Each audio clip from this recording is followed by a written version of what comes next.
أعوذ بالله من الشيطان الرجيم. بسم الله الرحمن الرحيم. والفجر وليال عشر والشفع والوتر والليل إذا يسر هل في ذلك قسم لذي حجر ألم تر كيف فعل ربك بعاد إرم ذات العماد التي لم يخلق مثلها في البلاد وثمود الذين جابوا الصخر بالواد وفرعون ذي الأوتاد الذين طغوا في البلاد فأكثروا فيها الفساد فصب عليهم ربك صوت عذاب إن ربك لبالمرصاد صدق اللہ العظیم. قسم ہے فجر کی اور 10 راتوں کی اور جفت کی اور طاق کی اور رات کی جب وہ چلے. کیا ان مذکور قسموں میں عقل مند کے لیے بات کافی نہیں ہے؟ کیا نہیں دیکھا آپ نے کہ کیسے کیا آپ کے رب نے عاد کے ساتھ، یعنی ارم کے ساتھ جو ستونوں والے تھے، کہ ان کی مثال شہر میں پیدا نہیں کی گئی، اور قوم سمود کے ساتھ جنہوں نے پتھروں کو تراشا وادی میں، اور فرعون کے ساتھ جو کہ میخوں والا تھا، جنہوں نے سرکشی کی شہروں میں، انہوں نے پھیلایا ان شہروں کے اندر بہت زیادہ فساد، پھر ڈالا ان پر آپ کے رب نے عذاب کا کوڑا. بے شک آپ کا رب البتہ گھات میں ہے. یہ سورۃ الفجر مکی سورت ہے. اللہ رب العزت نے اس سورت کے شروع میں 5 چیزوں کی قسمیں کھائیں اور قسم کھا کر انسان کو غور اور فکر کرنے کی دعوت دی. اللہ نے 5 چیزوں کی جو قسمیں کھائیں، در حقیقت ان 5 کی عظمت بتانا مقصود ہے. جب کسی چیز کی قسم کھائی جاتی ہے تو اس کا مقصد اس چیز کو عظیم بتانا مقصود ہوتا ہے. مثال کے طور پر ہمیں حکم ہے کہ تم صرف اللہ کے نام کی قسم کھاؤ. مطلب کیا ہے کہ بھائی اللہ سے بڑی کوئی ذات نہیں، تم بڑی ذات کی قسم کھاؤ. تو اس سے اللہ کی عظمت بتانا مقصود ہے. یہ اسی طرح ہم اللہ کے گھر کے نام کی قسم کھاتے ہیں، یوں کہتے ہیں کہ رب کعبہ کی قسم. لہٰذا یہاں پر جب ہم کعبہ کا نام لیتے ہیں تو مقصد کعبہ کی عظمت کو ظاہر کرنا ہوتا ہے کہ کعبہ اللہ کا گھر ہے. تو لہٰذا جب کسی چیز کی قسم کھائی جاتی ہے تو مقصد اس کی عظمت کو واضح کرنا ہوتا ہے. اللہ نے یہاں پر جو 5 قسمیں کھائیں، پہلی قسم فرمائے کہ والفجر، قسم ہے فجر کی. اس فجر سے کیا مراد ہے؟ اس کے متعلق مختلف تفسیریں ہیں. ایک تفسیر یہ ہے کہ فجر سے مراد روزانہ کے دن کی فجر ہے، کیونکہ جو فجر کا وقت ہے بڑا بابرکت وقت ہے، اللہ کی طرف سے رحمت کے نزول کا وقت ہے، دعاؤں کے قبول ہونے کا وقت ہے، رزق کے مانگنے کا وقت ہے. تو اللہ اس وقت کی عظمت بتا رہے ہیں کہ والفجر، قسم ہے فجر کے وقت کی کہ بڑا عظیم وقت ہے. اور اسی طرح یہ فجر کا وقت انسان کی زندگی کے اندر ایک تبدیلی لے کر آتا ہے. کس طرح کہ انسان اس فجر کے وقت سے پہلے آرام کے اندر ہوتا ہے، سکون کے اندر ہوتا ہے. لہٰذا جب فجر آتی ہے تو انسان کا جسم حشاش بشاش ہوتا ہے اور اپنے روزی اور رزق اور تلاش کی طرف تیار ہوتا ہے. تو یہ انقلاب لے آتا ہے، تبدیلی لے آتا ہے فجر کا وقت انسان کی زندگی کے اندر. اللہ رب العزت اس وقت کی عظمت بتا کر اس کی قسم کھا رہے ہیں. نمبر 2، دوسری تفسیر یہ ہے کہ اس فجر سے مراد یوم النحر، قربانی کا دن. جس دن ہم قربانی کرتے ہیں 10 ذو الحجہ کی جو فجر ہوتی ہے، اللہ اس فجر کی قسم کھا رہے ہیں. لہٰذا وہ فجر بھی عظیم ہے، یقیناً عظیم ہے کہ اس دن اللہ رب العزت کی طرف سے انسان کے لیے ایک عظیم عبادت کا وقت شروع ہونے والا ہوتا ہے، یعنی قربانی کا وقت شروع ہونے والا ہوتا ہے۔ اور ویسے بھی آگے جو آ رہا ہے کہ وَلَيَالٍ عَشْرٍ، قسم ہے 10 راتوں کی، کیونکہ جو ذوالحج کی پہلی 10 راتیں ہیں، یہ ذوالحجہ کے جو پہلے 10 دن ہیں، یہ سال کے باقی دنوں سے اور باقی راتوں سے عظیم راتیں اور باقی دنوں سے عظیم دن ہیں۔ حدیث مبارکہ میں آتا ہے حضور علیہ السلام نے ارشاد فرمایا، انسان جو عبادت کرتا ہے اس کی عبادت کے لیے ذوالحجہ کے 10 دنوں سے بہتر کوئی دن نہیں ہے، اور ذوالحجہ کی 10 راتوں سے بہتر کوئی رات نہیں عبادت کے لیے۔ اس لیے کہ حضور علیہ السلام نے ارشاد فرمایا، ترمذی شریف کی روایت ہے، فرمایا کہ ذوالحجہ کے پہلے 10 دنوں کے میں سے ہر دن کا روزہ 1 سال کے روزوں کے برابر ہے، اور فرمایا کہ ذوالحجہ کی 10 راتوں میں سے ہر رات کی عبادت، پہلی 10 راتوں کی عبادتوں میں سے ہر رات کی عبادت شب قدر کی عبادت کے برابر ہے۔ تو اس لحاظ سے یہ ذوالحجہ کے پہلے 10 دن بھی عظیم ہیں، 10 راتیں بھی عظیم ہیں، اور جب ذوالحجہ کا آخری یعنی ان 10 دنوں میں سے آخری 10واں دن ہوتا ہے، اس فجر کی اللہ قسم اٹھا کر فرما رہے ہیں کہ والفجر، قسم ہے فجر کی۔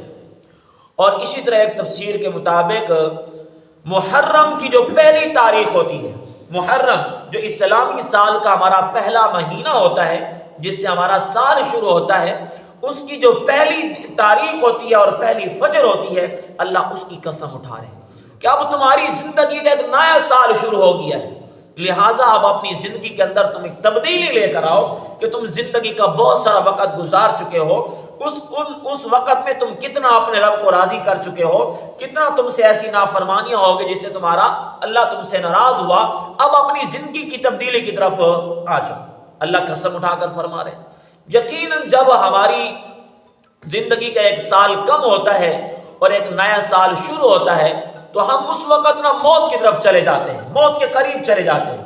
مثال کے طور پر دیکھیں، ایک شخص ایسا ہے کہ جس کی عمر اللہ رب العزت کی طرف سے مقرر کی گئی ہے 60 سال، لہٰذا 60 سال اب اپنی زندگی کے فرض کرتے ہیں 30 سال گزار چکا ہے، گویا کہ اس کی موت کے قریب اس کو صرف 30 سال ملے، وہ موت کے قریب ہوگی۔ 1 سال کم ہوا تو 29 سال بچ گئے اس کی زندگی کے، 1 سال اور کم ہوا تو 28 سال بچ گئے اس کی زندگی کے۔ جس طرح اس کی سال کم ہو رہے ہیں، اس کی عمر کم ہو رہی ہے، وہ موت کے قریب آ رہا ہے، گویا کہ انسان کو حکم دی جا رہا ہے کہ انسان تیری زندگی کا ایک نیا سال شروع ہو چکا اور 1 سال کم ہو چکا ہے، تو اپنی زندگی کے اندر تبدیلی لے کر۔ اس لیے اللہ اس دن کی اور اس فجر کی قسم اٹھا رہے ہیں، والفجر وَلَيَالٍ عَشْرٍ، اور 10 راتوں کی قسم، وہ بتا دیا میں نے آپ کو 10 راتوں سے مراد ذوالحجہ کی جو 10 راتیں اس سے مراد ہے، وہ عظیم راتیں ہیں کہ ہر رات کی عبادت شب قدر کے برابر ہے اور ہر دن کا روزہ سال کے روزوں کے برابر ہے۔ وَالشَّفْعِ وَالْوَتْرِ، فرمایا قسم ہے جفت کی اور طاق کی۔ جفت سے کیا مراد ہے، طاق سے کیا مراد ہے؟ حدیث مبارکہ میں آتا ہے، حضرت جابر رضی اللہ تعالیٰ فرماتے ہیں کہ حضور علیہ السلام نے ارشاد فرمایا، اپنا طاق سے مراد یوم عرفہ، عرفہ کا دن یعنی 9 ذوالحج، اس سے وہ دن مراد ہے، اور اسی طرح جفت سے مراد یوم النحر یعنی 10 ذوالحجہ کا دن مراد ہے۔ اللہ عرفہ کے دن کی بھی قسم کھا رہے ہیں اور اللہ ذوالحجہ کی 10ویں تاریخ کی بھی قسم کھا رہے ہیں، اور یہ دونوں تاریخیں بڑی عظیم تاریخیں ہیں، یعنی عرفہ کا دن بھی عظیم ہوتا ہے، ذوالحجہ کا جو ہمارا 9 ذوالحجہ کا دن ہوتا ہے جس دن عرفات کے میدان میں خطبہ ہوتا ہے، وہ دن بھی بڑا عظیم ہوتا ہے، اور یوم النحر جس دن ہم قربانی کرتے ہیں 10 ذوالحجہ کو، ہمارا یہ جفت کا دن، یہ دن بھی بڑا عظیم ہوتا ہے، ہماری قربانی کا دن ہوتا ہے، ہماری عید کا دن ہوتا ہے۔ تو اللہ رب العزت جفت اور طاق یعنی یوم النحر اور یوم عرفہ، ان 2 دنوں کی قسم اٹھا رہے ہیں، جفت اور طاق۔ اور ایک تفسیر یہ ہے کہ جفت سے مراد اللہ کی ساری مخلوق ہے اور طاق سے مراد اللہ کی خود ذات ہے، اس لیے کہ ساری مخلوقات جفت ہیں۔ اللہ خود قرآن میں فرماتے ہیں وَمِن كُلِّ شَيْءٍ خَلَقْنَا زَوْجَيْنِ، میں نے مخلوق کو جوڑا جوڑا بنایا ہے، ساری مخلوق جفت شکل میں ہے، اور اللہ کی ذات خود طاق ہے، وہ اکیلا ہے۔ تو اللہ رب العزت گویا کہ مخلوق، ساری مخلوق کی قسم اٹھائے، والشفع والوتر، جفت کی قسم، تا کی قسم، اللہ اپنی ذات کی بھی قسم اٹھا رہے ہیں۔ اور فرمائیں کہ واللیل اذا یسر، اللہ رات کی قسم اٹھا رہے ہیں، فرمائیں کہ واللیل، قسم ہے رات کی، اذا یسر، جب وہ چلے، چلنے سے مراد جب رات اپنا وقت پورا کر چکی ہو، جب وہ جا رہی ہو اور دن آ رہا ہو، تو اس وقت کی اللہ قسم اٹھا رہے ہیں۔ تو اللہ نے 5 قسمیں اٹھائیں اور پھر فرمایا کہ حل فی ذالک قسم لذی حجر، کیا ان قسموں کے اندر عقل مند کے لیے نصیحت کی بات کافی نہیں ہے؟ کیا یہ 5 قسمیں عقل مند کے لیے کافی نہیں ہے کہ اللہ 5 قسمیں اٹھا کر انسان کو سمجھانا چاہتے ہیں؟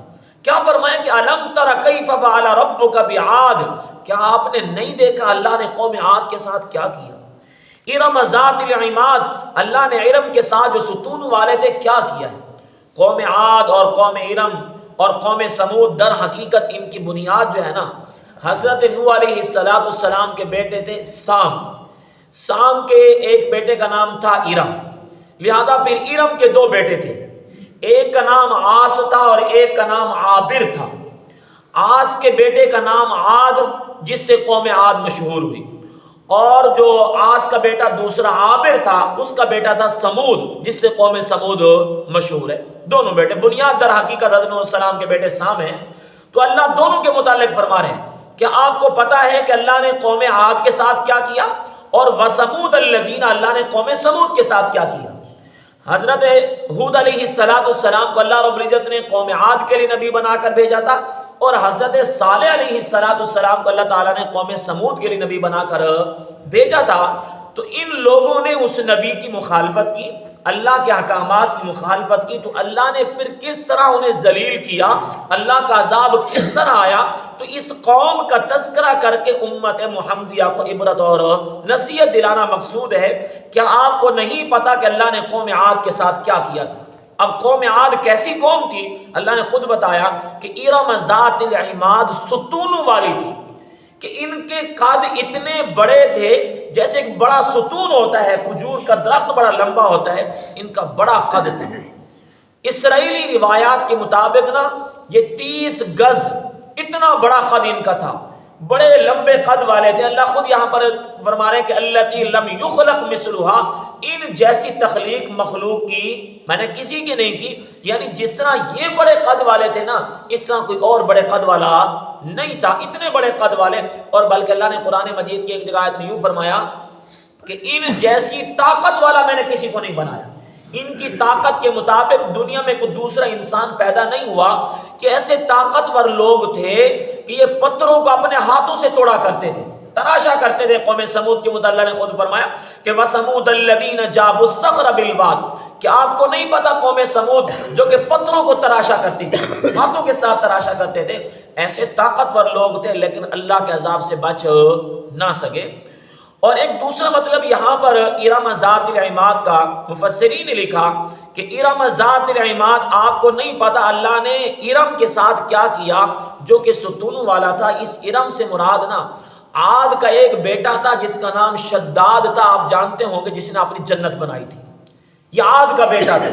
لہٰذا اس شخص نے جنت بنا کر اللہ کا مقابلہ کیا اور اللہ کی مخلوق کو گمراہ کرنے کی کوشش کی۔ انہوں نے کہا کہ بھئی یہ جنت ہے، تم اس کے اندر آ جاؤ۔ در حقیقت انہیں اللہ کی بنائی ہوئی جنت سے غافل کرنے کی کوشش کی۔ تو اللہ فرماتے ہیں پھر سنو کہ میں نے اس شخص کے ساتھ کیا کیا، اس ارم کے ساتھ جس نے بڑی ستون والی بلڈنگ بنائی تھی۔ جب اللہ کا عذاب آیا نا، اللہ فرماتے ہیں کہ فَصَبَّ عَلَيْهِمْ رَبُّكَ صَوْتَ عَذَابٍ، آپ کے رب کے عذاب کا جب کوڑا برسا ان کے اوپر، ساری کی ساری قومیں تباہ و برباد ہو گئی۔ کتنے طاقتور! وَفِرْعَوْنَ ذِي الْأَوْتَادِ، اور فرعون جو میخوں والا تھا، میخوں والا اس لیے سے کہا جاتا ہے، اس شخص نے ہمیشہ لوگوں کو سزا دو دی نا، وہ میخوں کے ساتھ سزا دی۔ ہاتھوں کے اندر میخیں گاڑتا تھا، پاؤں کے اندر میخیں گاڑتا تھا، اور وہ میخیں گاڑ کر دیوار کے ساتھ لگا دیتا تھا، تو اس طرح لوگوں کو سزا دیتا تھا۔ اللہ فرماتے ہیں اتنی بڑی طاقت رکھنے والا اور سزا دینے والا کس طرح اللہ کے عذاب سے دوچار ہوا۔ فَصَبَّ عَلَيْهِمْ رَبُّكَ صَوْتَ عَذَابٍ إِنَّ رَبَّكَ لَبِالْمِرْصَادِ، آپ کا رب البتہ گھات میں، یعنی کہ تم جتنا بھی اللہ رب العزت سے چھپنا چاہو گے لیکن اللہ سے نہیں چھپ سکے. اللہ کی توجہ تمہارے اوپر ہے, اللہ کی نگاہ تمہارے اوپر ہے. تو جو بھی دنیا کے اندر اللہ کی مخالفت کرے گا, اللہ کے نبیوں کی مخالفت کرے گا, اس کے لیے مثال ہے یہ قوم عاد اور قوم سمود اور قوم ارم جنہوں نے اللہ کے احکامات کی مخالفت کی, اللہ کا عذاب ان پر کس طرح آیا. تو لہٰذا امت محمدیہ کو اس کے لیے غور و فکر کرنے کی دعوت دی جا رہی ہے. اے امت محمدیہ, تم ذرا غور و فکر کرو کہ اگر تم اللہ کے رسول کی اور اللہ کے احکامات کی نافرمانی کرو گے پھر اللہ کا عذاب بڑا سخت ہے. اللہ ہم سب کو عمل کرنے کی توفیق عطا